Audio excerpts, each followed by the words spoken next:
K-1 visa process explained for couples.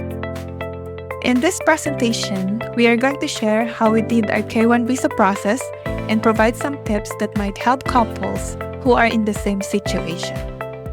I-129F is a petition prerequisite to obtaining a K-1 visa. A petition must be submitted and approved by the U.S. CIS or the United States Citizenship and Immigration Services.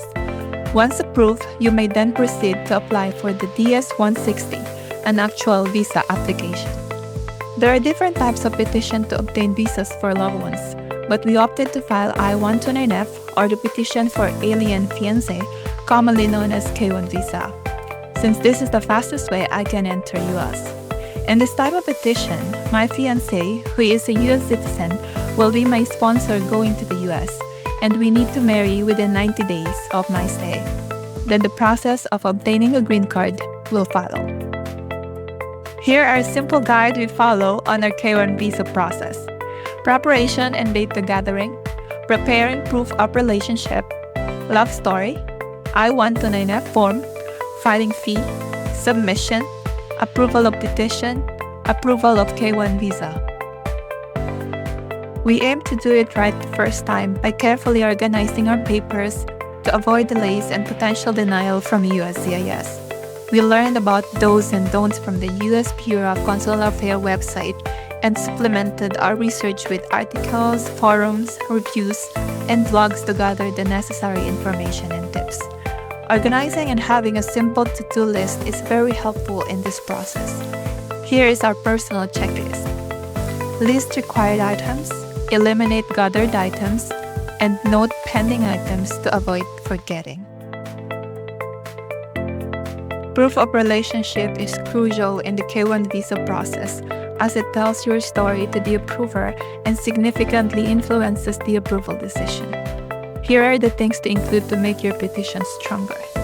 First, provide a written statement detailing the circumstances of your in-person meeting, including why, how, and when you met. Second, create a log of all video calls and screenshot important chat conversation, ensuring the content is appropriate.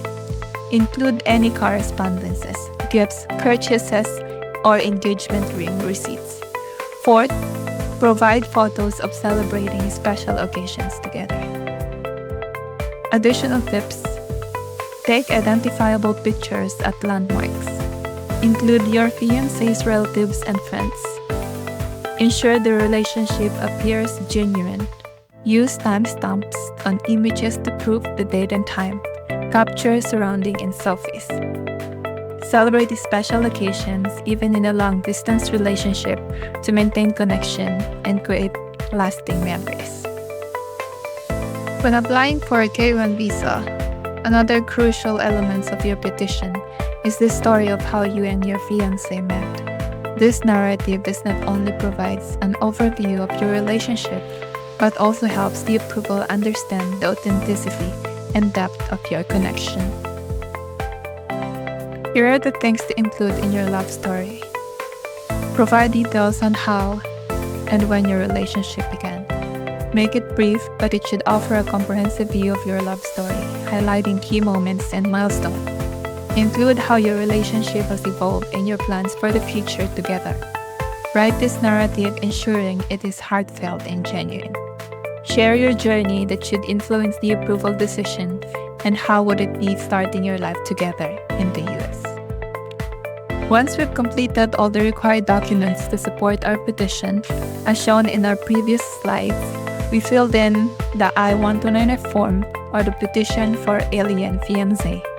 Your fiancé or sponsor will be the petitioner and will provide most of the details, along with your basic information as the beneficiary.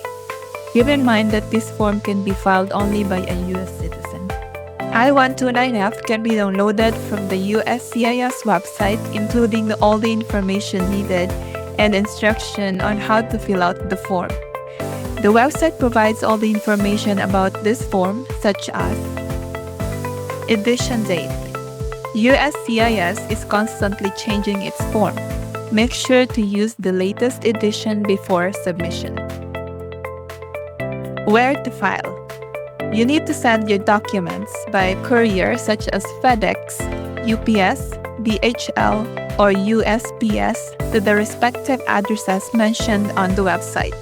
We opted to send our documents by USPS. Filing fee. Current fee as of 2025 is $675. When we filed ours in 2024, it was $535.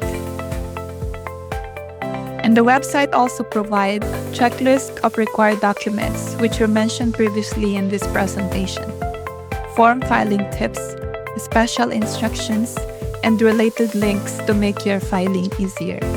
Here are some points to remember when filling out or preparing the form for submission. Complete the form accurately. Do not leave any blank fields. Use NA for non-applicable sections. Use the latest version of Form I-129F. Check the current version and edition date. Outdated form will be rejected. Ensure the printer includes footers when printing. Missing footers invalidate the document. Add additional pages for addresses and work history as required. Follow the form's instruction. The petitioner must sign the form before submitting it to the USCIS. You can pay the fee with a money order, personal check, cashier's check, or pay by credit card or debit card using Form G1450 or the authorization for credit card transactions. If you pay by check, you must make your check payable to the U.S. Department of Homeland Security. The check needs to be included with submitting the petition to USCIS. Once the petition is received, USCIS will attempt to cash the check. Only when the check is cashed, the process will start. USCIS will send a receipt once the fee has been successfully processed, which is commonly known as NOA1. After gathering and finalizing all the required documents, compiled everything for submission to ensure a smooth and successful application process. Cover letter. Letter of intent to marry. The petitioner will need this letter in original form. The check. Photos of the beneficiary and the petitioner. Form G1145 or the e-notification application. Filled up Form I-129F. Supplement to Form 129F, including the explanation of meeting written by the petitioner. Disclaimer from the app where we met stating that they are not a marriage broker. Passport copies, birth certificate, certificate of no marriage, police clearance or NBI clearance, photos, travel confirmation, hotel bookings, flights or tickets, and proof of ongoing relationship. You can also include WhatsApp calls and messages logs, divorce decrees if applicable. The completed I-129F form along with the supporting documents should be submitted by the petitioner who is a U.S. citizen. My fiancé sent our documents by USPS. After sending the documents, you will receive an email that your case has been accepted for processing. Make sure to check your email's spam folder so as not to miss the notification, as my fiancé received ours in spam. Please note that you will receive this email notification if you fill out the Form G1145. The status of the case can be tracked through the USCIS website using a receipt or the case number in the acceptance email.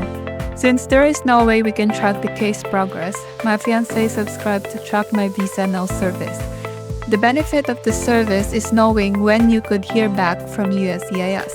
It also allows you to analyze cases next to yours, receive case updates, estimated wait time when you can hear back from USCIS, position in line, and the next status. Completing half of the K-1 visa process occurs when USCIS approves the petition. The applicant's interview at the embassy will conclude the rest. The interview can result in approval, refusal, or denial. We receive a notification via mail from USCIS that our petition was approved which is our NOA2 or I-797 Notice of Action. The original visa petition will be sent to the National Visa Center or NVC, who will process all the approved petition. We received an email from NVC that our petition was sent to the US Embassy, in my case Abu Dhabi, UAE, where I will be interviewed for my visa. The notification also includes a unique case number which I will be using to track status. You can check your visa status using the unique case number mentioned in the K1 FTP notification previously received from NVC on the Consular Electronic Application Center or CEAC website. Here you can see that the status is in transit, which means my petition or K1 visa documents are yet to be received by the embassy or consular section. This process might take a minimum of 30 days to complete. My case took 17 days to complete. Although my case status shows ready, I must wait for an instruction or packet 3 from the Abu Dhabi Embassy so I can schedule an interview, which took 16 more days to receive. As soon as I received the instructions, I scheduled the nearest available interview date. In order to schedule the interview, you must complete the form DS-160 or the non-immigrant visa application at CEAC website. My visa was not approved on the day of my interview. The consular officer handed me a white paper with the refusal under 221G. The 221G status caused a huge delay in my visa processing. We have waited 3 months to get approved. I got an instruction from US Embassy Abu Dhabi to send my passport for visa stamping. My visa application status changed to application received. After 1 week of sending my passport to the embassy, my visa was issued and my case status changed to approved. The last status change will be issued. It means that the consular section has completed the application. The visa has been issued. I also received a SMS from Emirates Post Office that my passport is ready to pick up. My visa is valid for 65 days. Keep in mind that K1 visa is a single entry visa, which means you get one shot, one chance to use it to enter the US. As soon as I physically picked up my passport from the Emirates Post Office, my fiance was already online, booking my ticket. We're new to this process and didn't want to leave anything to chance. The best advice we found was to use the visa as soon as you can to prevent any potential delays. Thank you for watching our K1 visa journey. We hope sharing our process and the tips we learned can help other couples who are in similar situation. We did our best to do it right the first time by carefully organizing everything to avoid delays. If you find this video helpful, please give it a thumbs up and subscribe for more updates. If you're on this journey, let us know in the comments where you are in the process. You can also visit our website pinaywikan.blog for more information. Thank you for watching.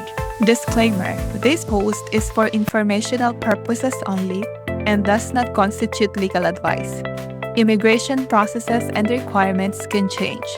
Please consult the official website of the U.S. Department of State and the specific U.S. Embassy or consulate for the most current instructions.